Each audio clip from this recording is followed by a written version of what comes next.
Talk with God சொந்தங்கள் அத்தனை பேருக்கும் அன்பு வணக்கம். நான் உங்கள் ஷீபா ஜோன். நான் இறை ஆசிரியருடன் சந்தோஷமாக இருக்கிறேன். நீங்களும் சந்தோஷமாக இருப்பீங்க அப்படின்னு நினைக்கிறேன். கடவுளுக்கு கண்ணே இல்லையா, எனக்கு மட்டும் ஏன் இந்த கஷ்டம் என்று கேள்வி கேட்கும் நபரா நீங்கள்? உங்களுக்கான வசனம் இதோ. ஆண்டவருடைய கண்கள் எங்கும் நோக்கும், நல்லாரையும் பார்க்கும், பொல்லாரையும் பார்க்கும். ஆண்டவருடைய பார்வையில் எப்படிப்பட்டவர்கள் நீங்கள்? சற்று சிந்தித்து பாருங்கள். நல்லவரா பொல்லாதவரா? ஆண்டவர் பார்வையில் நல்லவர்களாக மாறி இறை இரக்கத்தை நாம் பெற்றுக்கொள்வோம். திருவிவிலியம் எழுதுதல் நாள் 37. விடுதலை பயணம் 4ஆம் அதிகாரம் எழுதி முடிச்சாச்சு. மோசே பெற்ற வியத்தகு ஆற்றல், மோசே எகிப்திற்கு திரும்புதல் என்ற 2 தலைப்புகளிலே கொடுக்கப்பட்டுள்ளது. சற்றலசுவோம் வாருங்கள். ஆண்டவர் மோசேயிடம் எகிப்திற்கு சென்று இஸ்ரேல் மக்களை வழிநடத்தச் சொல்கின்றார். ஆனால் மோசே, இதோ அவர்கள் என்னை நம்ப மாட்டார்கள், என் பேச்சை கேட்கவும் மாட்டார்கள், ஏனெனில் ஆண்டவர் உனக்கு காட்சியளிக்கவில்லை என்று சொல்வார்கள் என்று கூறினார். ஆண்டவர் அவரை நோக்கி, உன் கையில் இருப்பது என்ன என்று கேட்க, ஒரு கோல் என்றார் அவர். அதை தரையில் விட்டறி என ஆணை விடுத்தார். அவரும் அதை தரையில் விட்டறிய அது ஒரு பாம்பாக மாறியது. அதன் அருகிலிருந்து அவர் விலகி ஓடினார். ஆண்டவர் அவரை நோக்கி, நீ உன் கையை நீட்டி வாளை பிடித்து தூக்கு என்றார். அவரும் தம் கையை நீட்டி அதனை தூக்கினார். அது அவருடைய கையில் கோலாக மாறிவிட்டது.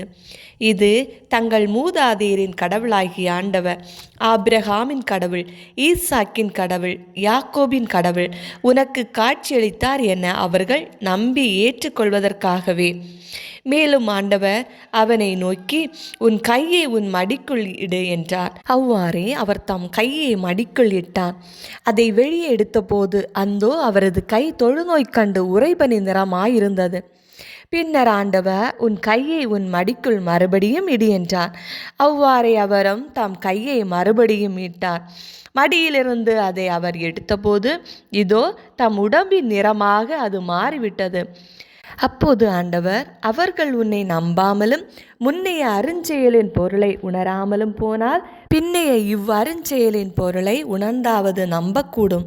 அவர்கள் இவ்விரு அருஞ்செயல்களையும் கூட நம்பாமல் உன் பேச்சையும் கேட்காமல் போனால் நைல் நதி நீரை முகந்து கட்டாந்தரையில் ஊற்றுவாய். நைல் நதியில் முகந்த தண்ணீர் கட்டாந்தரையில் இரத்தமாக மாறிவிடும் என்றார். மோசே ஆண்டவரிடம், ஐயோ ஆண்டவரே, நீர் உமது அடியானிடம் பேசுவதற்கு முன்போ பேசிய பின்போ நாவென்மை அற்றவன் நான், ஏனெனில் எனக்கு வாய் திக்கும் நாவும் குழறும் என்றார். ஆண்டவர் அவரிடம், மனிதனுக்கு வாய் அமைத்தவர் யார்? அவனை ஊமையாக அல்லது செவிடாக அல்லது பார்வையுள்ளவனாக அல்லது குருடனாக வைப்பவர் யார்? ஆண்டவராகிய நான் தானே. ஆகவே இப்போதே போ, நானே உன் நாவில் இருப்பேன், நீ பேச வேண்டியதை உனக்கு கற்பிப்பேன் என்றார். அதற்கு அவர், வேண்டாம் ஆண்டவரே, தகுதியுடைய வேறொருவனை நீர் இப்போதே அனுப்பி வைப்பீராக என்று உரைத்தார். இதை கேட்டு ஆண்டவர் மோசேயின் மேல் சினம் கொண்டு பின்வருமாறு கூறினார். லேவியனான ஆரோன் உனக்கு சகோதரன் அல்லவா? அவன் நாவென்மை உடையவன் என்று எனக்கு தெரியும்.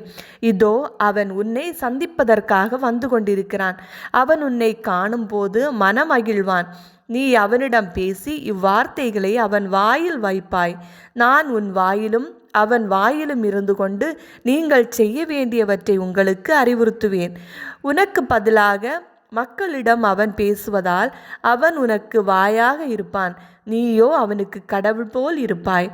இந்த கோலை கையில் எடுத்துச் செல்வாய், இதை கொண்டு நீ அருஞ்செயல்கள் ஆற்றுவாய் என்று கடவுள் மோசேயிடம் சொல்ல, மோசே தம் மாமனார் இத்ரோவிடம் திரும்பிச் சென்று அவரை நோக்கி, எகிப்தில் உள்ள என் இனத்தவரிடம் நான் திரும்பி போகவும் அவர்கள் இன்னும் உயிரோடு இருக்கிறார்களா என்று பார்க்கவும் வேண்டும் என்று கூற, இத்ரோ மோசேயை பார்த்து, சமாதானமாய் போய் வா என்றார்.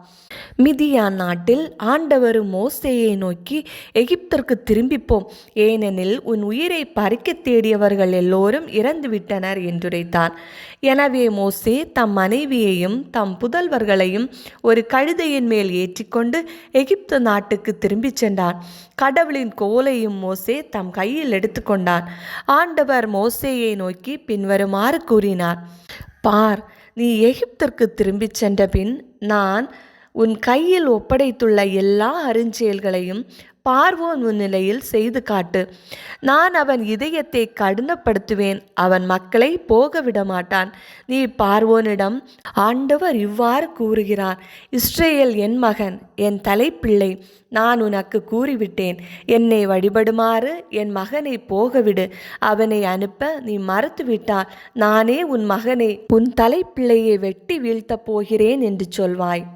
இதற்கிடையில் ஆண்டவர் ஆரோனை நோக்கி, மோசேயை சந்திக்க பாலை நிலத்திற்கு போ என்றார்.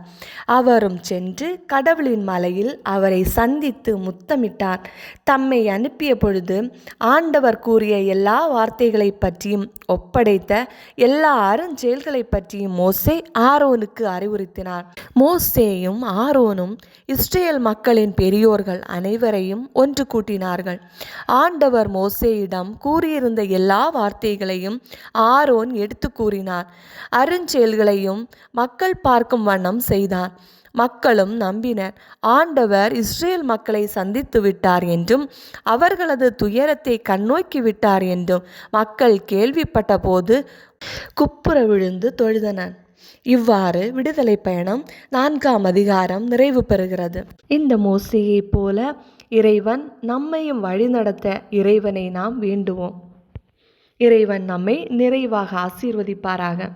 இந்த வீடியோ பிடிச்சிருந்தா லைக் பண்ணுங்கள், உங்கள் ஃப்ரெண்ட்ஸ் அண்ட் ஃபேமிலிக்கு ஷேர் பண்ணுங்கள். இறையோடு உறவாட எங்களோடு இருங்க. மீண்டும் சந்திப்போம். அன்புடன் உங்கள் ஷீபா ஜான்.